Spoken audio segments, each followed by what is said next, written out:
Planes, trains, and automobiles, not just a great holiday show, but seems to be all the different modes of transportation that non-citizen migrants crossing the southern U.S. border are taking to get across the country, including here in Illinois to the city of Chicago. We've heard, of course, about all the busing that's been going on with migrants crossing the southern U.S. border and being put on a bus and being sent to sanctuary cities like Chicago.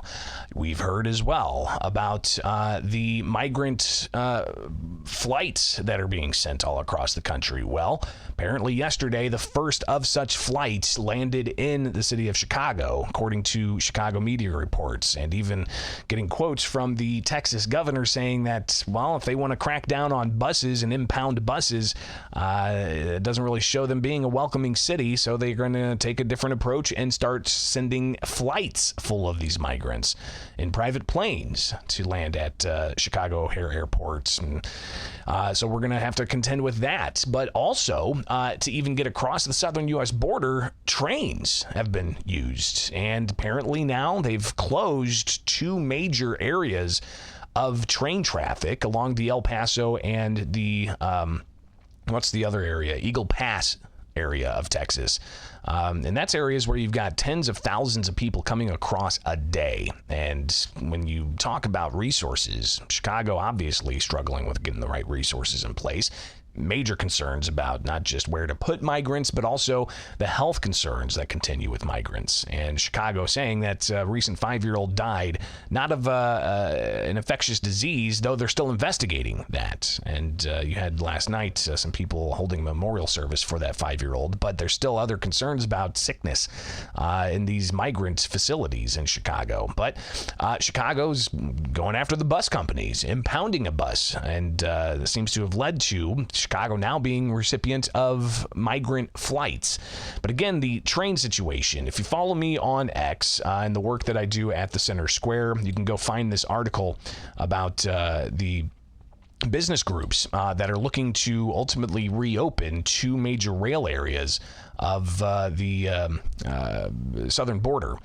So let's go ahead and check this out, where you've got groups urging for the southern border rail crossing to be open. And this is after the U.S. Customs and Border Patrol temporarily suspended the international rail crossing at Eagle Pass in El Paso, Texas. They announced that on Sunday, and they suspended traffic on Monday. They said it's in order to redirect personnel to assist the U.S. Border Patrol taking migrants into custody. And the quote from the statement said, after observing a recent resurgence of smuggling organizations moving migrants through Mexico via freight trains, CBP is taking additional actions to surge personnel and address this concerning development, including in partnership with the Mexican authorities. So they shut down that traffic because they have to shift resources around. Well, those resources being shifted to ultimately go after smugglers and to take migrants into custody. That means no traffic on these trainways. So a group of business groups that represents manufacturers and a whole host of others. They put out a letter yesterday to the U.S. Customs and Border Patrol. We're talking organizations from Illinois, like the Illinois Manufacturers Association, the Illinois Retail Merchants Association, and others. And they put out this letter essentially saying that they need this thing reopened. They say that that particular area represents 45% of cross-border traffic, and the economic impacts heading into the Christmas holiday are going to be severe. Well, I chatted with the Illinois Manufacturers Association president, Mark Denzler, and he shared with us some of ultimately what he has concerns about when it comes to the economic consequences here. The United States Customs and Border Protection Agency closed two crossings at Eagle Pass and El Paso in Texas.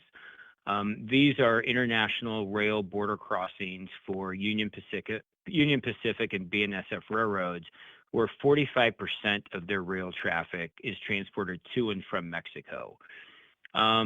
We are asking that the Customs and Border Protection immediately reopen those two areas. We're hopeful full-time, if not, allowing windows where the trains can roll through so we can continue transporting commerce. What happened, Greg, in Border Patrol has said these are really not areas where migrants are moving through, but they need to take the 5 to 6 border Patrol agents at each location and move them elsewhere. And so what that means is that every single day, nearly 100 trains and 10,000 rail cars are being cited right now.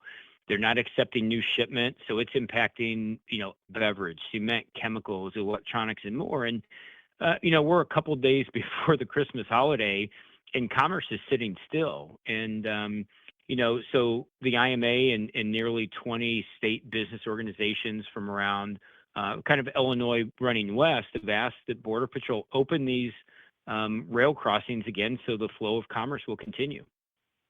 So Mark Denzler, when I chatted with him yesterday, went into even more about the economic consequence of this being shut down. While he recognized something needs to be done with the southern U.S. border, if this rail line isn't kept open, there's going to be substantial impacts to the economy, and it's going to send shockwaves through the economy.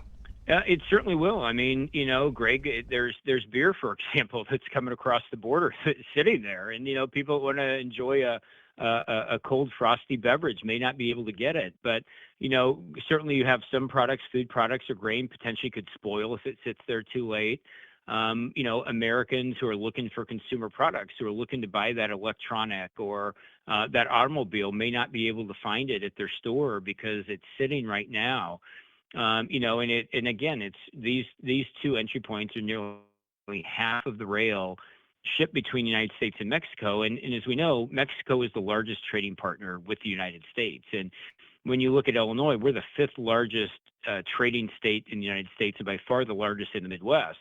And we are a transportation state. We have rail hubs here. So this is having a downward pressure on the intermodal port, for example, where they're unloading here and they're trying to put them on trucks and move them around. Well, if loads aren't coming in, then you have truck drivers that are sitting that don't have anything to do. And so this has a ripple impact on the economy. Now, to the issue of addressing the border crisis, you have Denzler recognizing that needs to happen. But again, this is going to impact American manufacturers, American farmers, and most particularly American consumers who may not be able to get their product. Again, we certainly understand there's a need for a migrant solution. The railroads, to be very clear, are doing their part. They have their own security forces. They have imaging. They're willing to step up and provide additional resources to ensure the safety and security at these crossings if need be, and they've offered that to Border or Customs and Border Patrol. So, again, for the flow of commerce, we need to make sure these are open full-time or at a minimum windows where the trains can roll through at certain times. So Mark Denzler with the Illinois Manufacturers Association, just one of several groups that have signed on to this letter to the U.S. Customs and Border Patrol asking that they reopen the rail lines to ensure that goods get to where they need to go. So that's just another issue as we head into the holiday season here that's going to continue to grow and substantially change how things operate. Right? I mean, if that area is closed off for much longer, you got to consider the supply chain issues that are going to develop again and how that's going to impact not just the economy, but for our ability to get crucial goods, consumer electronics, medicines, and so on. But at what cost?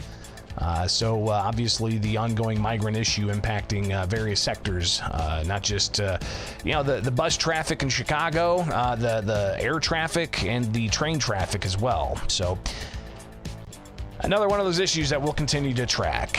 Greatly appreciate everybody tuning in as always. Thank you for being here.